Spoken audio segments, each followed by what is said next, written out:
mes chers compatriotes et mes chers amis de la presse pour ce discours de fin de mandat. Cette année, nous avons été une France forte, une France unie, qui a réalisé des choses formidables. Nous avons par exemple lutté contre le portable à l'école, qui détruit notre jeunesse. Nous avons aussi lutté contre l'extinction des pandarous. Oui, mais, Monsieur le Président, si je puis me permettre, bien sûr, mais d'après les chiffres, le chômage n'a fait qu'augmenter. Hein. Dis-leur que tu as fait ce que tu as pu, mais qu'il faudra du temps pour résorber la crise. Mais t'es malade, il faut mieux leur donner du rêve qu'ils continuent à espérer. On ne ment pas. Et puis, vous le faites tout le temps. Alors on n'a qu'à rejeter la faute sur quelqu'un d'autre. Les immigrés, par exemple. Oui, mais à cause des flux migratoires qui envahissent notre pays, aujourd'hui, il y a plus d'habitants qu'il n'y a de boulot. Alors pourquoi ne pas avoir fait quelque chose pour enrayer ces flux? Si vous avez une solution miracle, monsieur le journaliste, je suis preneur. Bien, peut-être qu'en les laissant travailler ou en les occupant, ils ne seraient plus obligés de voler et s'intégreraient mieux à notre société. Ou alors, encore mieux, nous pourrions essayer d'aider ces pays en difficulté. Comme ça, leur population ne serait plus obligée d'immigrer. Et le problème serait résolu. Malheureusement, nous n'avons pas les fonds pour cela. Recentre sur les Français! Il faut plaire! Il nous faut d'abord privilégier les Français, avant de privilégier les autres. Pourtant, Monsieur le Président, il va bien falloir passer par là, parce que bientôt nous aurons aussi des migrants climatiques, et donc le phénomène va encore s'accentuer. Je sais pas quoi faire!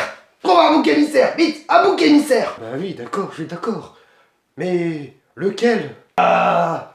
Les immigrés on a déjà fait. Il nous reste les anciens présidents et l'Europe. Oui, prends l'Europe, vite l'Europe! Ah non, ça se fait pas, et puis il a raison, c'est peut-être compliqué, un peu utopiste, mais il a pas tort. Oh, toi la ferme! Si nous ne pouvons maîtriser ces flux, c'est à cause de l'Europe, puisqu'il nous oblige à conserver une quantité astronomique de migrants sur notre territoire, au lieu de les laisser aller en Angleterre ou en Allemagne, le pays où ils veulent aller. Oui, mais ces pays ne peuvent pas accueillir tous ces migrants, et vous le savez.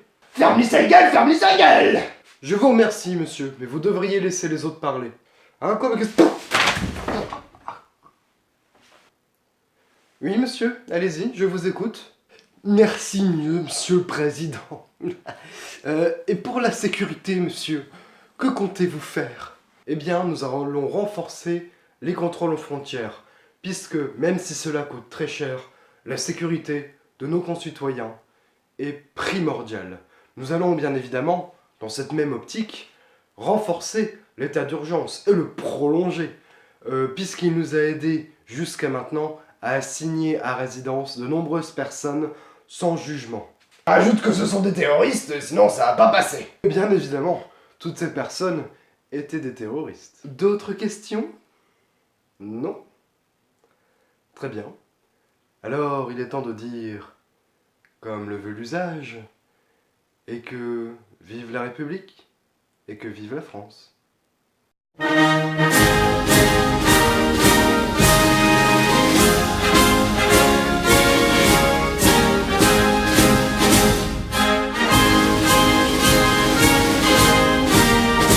Abonnez-vous à la chaîne de Blagueur. Et surtout, partagez. Oh putain. Maman!